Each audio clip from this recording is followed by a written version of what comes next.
గవర్నమెంట్ వీడి వెనుకుందిరా. మా అన్నని చంపింది వీడని తెలిసి కూడా ఎలా వదలమంటావు?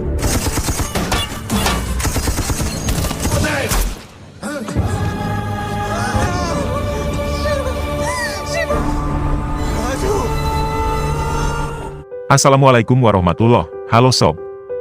Berjumpa lagi dengan PBP Movies. Kali ini saya akan meringkas sebuah film terbaru dari aktor Tamil bernama Naga Chaitanya Akineni, berjudul Custody. Film 2023 ini adalah film aksi seru, tentang seorang petugas polisi junior bernama Siva yang melawan atasannya dan para petugas korup, demi menolong petugas CBI untuk memenjarakan penjahat berbahaya, peliharaan ketua menteri, meskipun nyawanya dan keluarganya menjadi taruhan. Sebelum melanjutkan, jangan lupa untuk subscribe, like, komen dan share, agar channel ini bisa berkembang dan terus menyuguhkan ringkasan film terbaik untuk Anda semua. Cerita ini mengambil latar waktu di tahun 90-an. Tahun 1996, para ibu mengantar anak-anaknya ke bus untuk pergi ke sekolah. Hiruk-pikuk di jalan raya tampak ramai seperti biasanya. Seorang ibu membawa anak bayinya menawarkan mainan anak kepada pengendara di lampu merah. Saat akan memberikan kembalian, anaknya ditaruh di bawah. Sang anak berjalan menjauh hingga ke tengah jalan. Seorang pemuda yang tengah menghisap rokok melihat anak itu di tengah jalan. Ia berlari sambil membuang rokok ke jalan dan mengejar anak itu. Rokok tersebut jatuh ke tanah dan masuk ke drainase.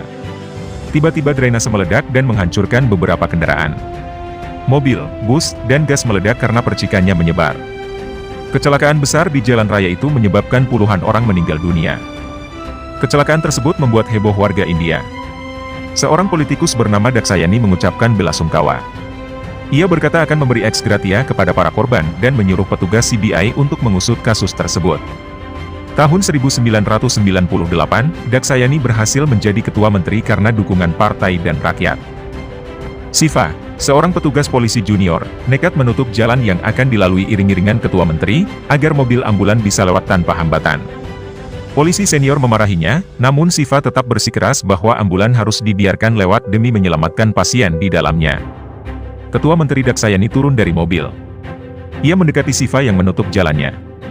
Daksayani memuji keberanian Siva. Daksayani berkata, bahwa petugas rakyat seperti mereka harus mementingkan hidup rakyat bukan pejabat. Gadis ini bernama Revati. Ia bekerja sebagai pengajar di kelas mengemudi. Revati adalah kekasih Siva. Revati meminta Siva datang menemui ayahnya untuk melamarnya. Siva pun menyanggupi. Aksi Siva menyelamatkan pasien di dalam ambulan menjadi berita di koran. Ia pun dipuji oleh rekan polisi lainnya. Atasan Siva bernama S. Irangapa memarahi Siva. Aksi heroik Siva justru membuatnya ditegur oleh ketua menteri dengan alasan protokol. Siva diberi peringatan akan ditangguhkan hingga dipecat, jika melanggar protokol lagi. Siva memanggil ayahnya. Ia ingin mengatakan sesuatu yang penting, yaitu meminta mereka melamar Revati untuknya. Mereka pun pergi ke kuil. Saat tiba di kuil, ternyata Revati sedang dilamar oleh orang lain. Terjadi keributan di antara mereka. Siva menampar calon pengantin Revati. Ia memarahi Revati karena diam saja saat ia dan keluarganya dihina, sedangkan mereka datang atas permintaan Revati. Siva dan keluarganya pun pergi meninggalkan kuil. Di kantor polisi, Rangapa menegur Siva karena insiden di kuil. Ayah Revati telah melaporkannya. Ia meminta Siva menjauhi Revati. Jika tidak, terpaksa ia harus memasukkan Siva dan keluarganya ke penjara sebagai tindakan dari laporan ayah Revati.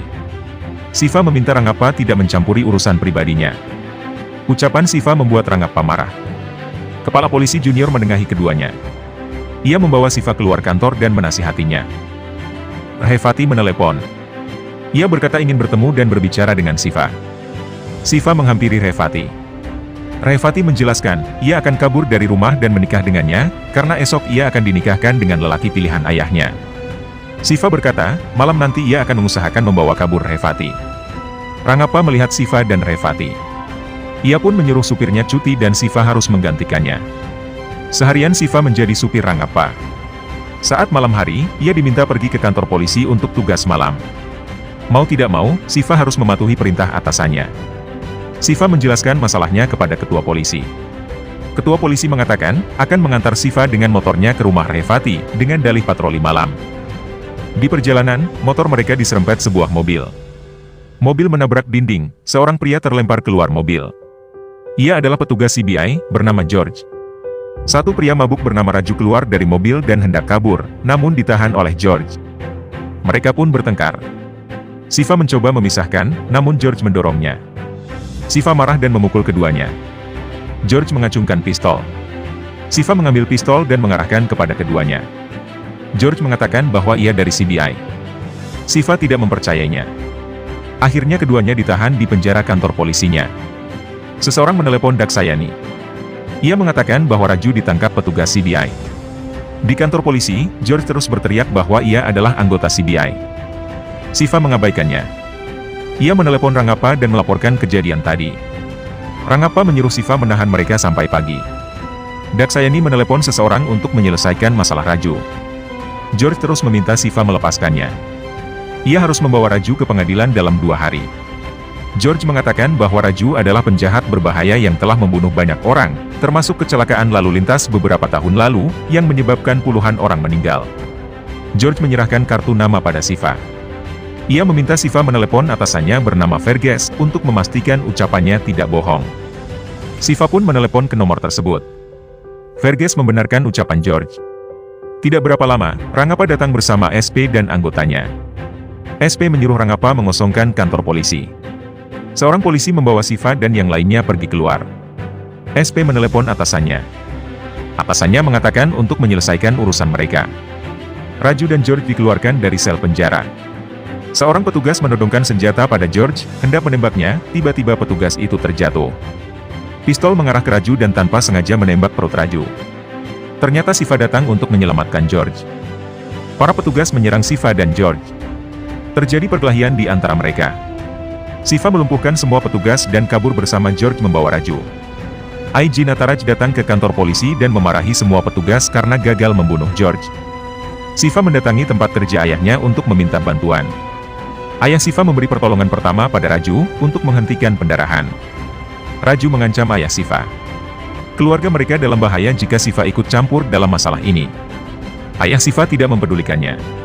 Shiva menyuruh ayahnya pergi keluar kota membawa ibu dan adiknya demi keselamatan mereka. Shiva melanjutkan perjalanan dengan menggunakan mobil mayat milik ayahnya. Raifati menghasut calon pengantin pria untuk membawanya keluar. Mereka pun pergi keluar mengendarai motor. Di tengah jalan, Raifati berpapasan dengan Shiva. Shiva turun dari mobil dan mendekati Raifati. Mereka pun bertengkar. George menyuruh Shiva melanjutkan perjalanan. Akhirnya Shiva membawa Raifati ke dalam mobil dan melanjutkan perjalanan. Polisi mencari keluarga Shiva, namun mereka telah pergi menggunakan bus ke kota lain sesuai arahan Shiva. Nataraj menginstruksikan jajaran polisi untuk memblokade jalan dan memeriksa semua kendaraan. Ayah Raifati datang membuat keributan. Ia menuduh Shiva membawa kabur Raifati. Calon pengantin pria Raifati menjelaskan tentang kejadian semalam. Akhirnya polisi mengetahui keberadaan Shiva dan mobil yang dikendarainya dari informasi tersebut. Nataraj menyuruh Rangappa memeriksa semua mobil mayat yang melintas di tempat yang disebutkan. Di jalan, mobil Shiva mogok karena radiatornya kepanasan. Shiva pun pergi meminta air ke bengkel terdekat. Ia bertemu teman-teman polisinya. Tiba-tiba perintah penangkapan Shiva diumumkan di HT mereka. Shiva pun terpaksa melawan karena mereka mencoba menangkapnya. Saat kabur, Nataraj melihat Shiva berlari. Ia pun mengejar Shiva. Shiva memasukkan air ke radiator dan mencoba menyalakan mobil. Mobil berhasil menyala dan melaju pergi. Terjadi kejar-kejaran antara mobil Shiva dan polisi. Mobil memasuki jembatan. Raju mencekik Shiva dari belakang, membuat Shiva kehilangan keseimbangan. Mobil pun terjun ke sungai samping jembatan. Shiva menyuruh Raifati dan George keluar dari mobil dan naik ke atas air. Nataraj menembaki mereka. George tertembak di bagian punggungnya. Giliran Shiva melepaskan borgol Raju, namun Raju menendang Shiva dan naik ke atas air, kemudian memanggil Nataraj untuk menyelamatkannya, namun Nataraj justru menembakinya. Shiva menyelamatkan Raju. Mereka berempat kabur melalui jalan di bawah jembatan. George meminta Shiva pergi membawa Raju, sementara ia menghadang para polisi. George melawan para polisi itu. Nataraj muncul dan menembak George. Nataraj mengejar Shiva CS. Shiva CS bersembunyi di sela-sela kolong jembatan.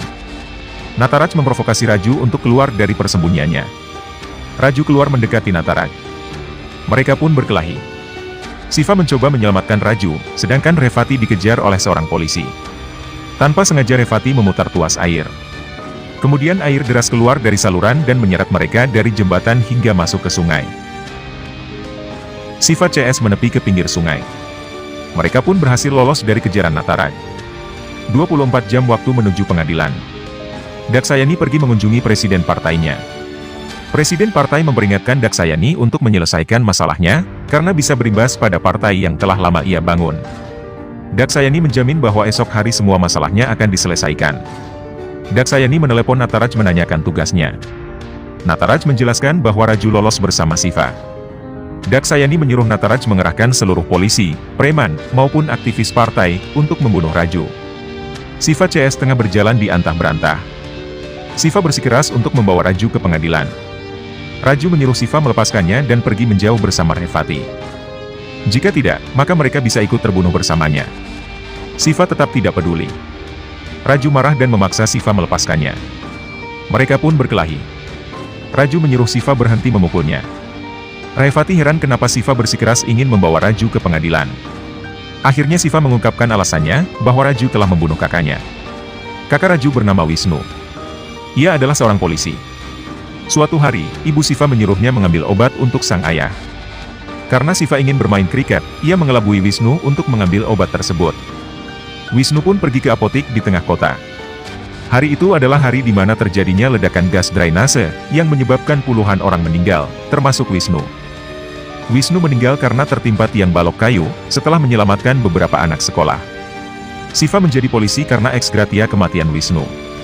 Ia pun bertekad untuk menjadi SI, sesuai keinginan terakhir Wisnu.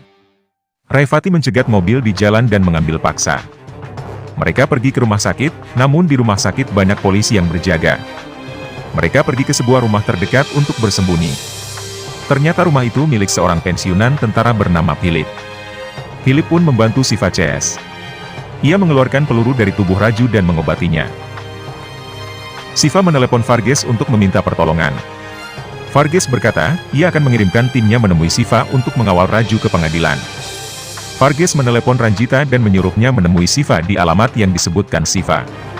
Ternyata ia sedang bersama Nataraj. Nataraj pun curiga dengan sikap Ranjita. Ranjita dan timnya pergi ke rumah Philip. Ranjita mengatakan akan mengawal Siva CS ke pengadilan. Mereka pun melanjutkan perjalanan melalui jalan hutan seperti arahan Philip. Di tengah perjalanan, mereka dihadang Nataraj dan pasukannya. Nataraj dibantu para preman menyerang mobil Siva CS. Siva melepaskan borgol Raju untuk membantunya melawan para preman. Mereka berdua menghajar para preman satu persatu. Nataraj terus menembaki mobil Siva CS, Ranjita dan timnya mati terkena tembakan. Para polisi korup datang membantu Nataraj menembaki mereka. Tiba-tiba Philip datang membawa senjata dan menembaki para polisi korup. Siva CS pun mengambil kesempatan untuk kabur.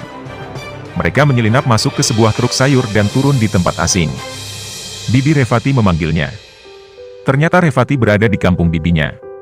Bibinya menyuruh Revati untuk masuk ke rumah dan berganti baju, karena mereka sedang mengadakan acara pernikahan. Mereka pun masuk ke dalam rumah. Karena banyaknya orang di rumah itu, Siva kehilangan Raju. Siva dan Revati pun mencari Raju. Raju menelepon adiknya dan memberitahukan lokasinya. Siva menemukan Raju di sebuah karnaval. Tiba-tiba terdengar suara Nataraj. Ia berada di podium, menyuruh Siva dan Raju keluar. Ternyata Nataraj menyandera ayah Siva. Ia mengancam akan menembak ayahnya, jika Siva dan Raju tidak keluar. Namun ayah Siva memilih untuk mati, ketimbang anaknya gagal dalam misi. Ayahnya pun menekan pelatuk, hingga peluru menembus kepalanya sendiri. Siva keluar dari persembunyian hendak mendekati ayahnya, namun Raju menahannya. Nataraj menembaki mereka. Tiba-tiba banyak ledakan di tempat itu. Adik Raju datang menyelamatkan. Mereka pun pergi dari tempat itu. Siva masih bersedih atas kematian ayahnya. Raju memberi Siva sekantong uang dan menyuruh mereka pergi menyelamatkan diri. Adik Raju menusuk Raju dengan pisau. Ternyata ia mengkhianati kakaknya sendiri demi kekuasaan. Raju menarik pisau di tubuhnya dan membalas serangan adiknya berkali-kali hingga sang adik tewas. Preman lainnya datang untuk membunuh Raju. Siva membantu Raju mengalahkan para preman.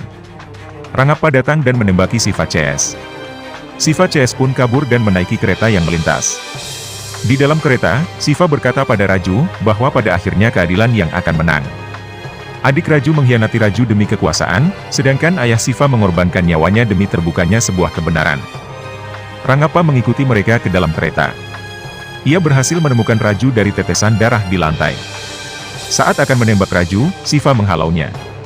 Terjadi perkelahian. Pistol terlempar dan Revathi mengambilnya. Siva mendorong Rangappa hingga keluar kereta. Siva menyuruh Revathi pergi ke gerbong masinis dan menyuruhnya tidak menghentikan kereta di stasiun manapun. Seorang penumpang berteriak untuk mengamankan kameranya. Siva pun memikirkan sesuatu. Revathi menodongkan senjata pada masinis dan menyuruhnya untuk mempercepat laju kereta. Beberapa preman dan polisi korup berhasil masuk ke dalam kereta dan mengejar Raju. Siva dan Raju menghajar mereka. Sementara itu, Daksayani tampak cemas. Siva dan Raju berlari ke gerbong makanan dan menutup pintu. Para preman berhasil menerobos dan menyerang mereka. Raju beberapa kali terkena tusukan pisau preman. Siva menghajar para preman satu persatu. Mereka pun pergi ke gerbong lain. Nataraj melompat dari mobilnya ke dalam kereta. Ia berhasil menemukan Raju dan Siva, kemudian menghajar mereka. Siva membalas serangan Nataraj dan melarikan diri bersama Raju. Siva memapah Raju hendak melewati gerbong.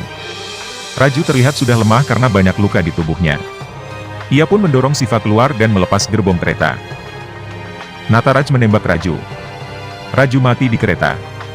Misi Nataraj pun selesai. Daksayani mendapat telepon. Raut mukanya terlihat lega karena merasa sudah menang. Hari keputusan tiba. Daksayani pergi ke pengadilan dengan penuh kepercayaan diri. Sidang pun dimulai. Seorang pengacara dari pihak Daksayani mengatakan bahwa CBI tidak bisa membawa saksi ke pengadilan. Oleh karena itu, ia meminta semua tuduhan terhadap Daksayani dicabut. Namun pengacara dari pihak pelapor mengatakan bahwa ia sudah membawa seorang saksi. Varghese masuk bersama Siva ke dalam ruangan. Siva berkata bahwa Raju dan George dibunuh oleh Nataraj demi menghilangkan bukti, namun ia akan menghadirkan saksi untuk memberikan pernyataan. Pengacara Daksayani bertanya, bagaimana saksi akan memberikan pernyataan jika ia sudah mati. Siva pun menayangkan sebuah rekaman Raju sebelum ia meninggal. Dalam rekaman, Raju menjelaskan tentang keterkaitan Daksayani dan Nataraj dalam insiden pembunuhan dan kecelakaan lalu lintas beberapa tahun lalu. Ia pun memiliki banyak bukti terkait tindakan kriminal lainnya yang dikomandoi oleh Daksayani demi kepentingan politiknya. Bukti tersebut saat ini disimpan oleh Siva. Setelah melihat rekaman pernyataan saksi, hakim pun memutuskan bahwa Daksayani, Nataraj, dan polisi yang membantu mereka bersalah karena melakukan banyak tindakan kriminal. Hakim meminta CBI untuk mengumpulkan bukti dari Siva dan menyerahkannya ke pengadilan. Daksayani dan para polisi korup pun dibawa ke penjara untuk penyelidikan lebih lanjut. Film pun selesai. Terima kasih sudah menonton tayangan ini sampai akhir. Jangan lupa subscribe, like, komen dan share untuk ringkasan film lainnya yang tentunya lebih seru lagi. Sampai jumpa.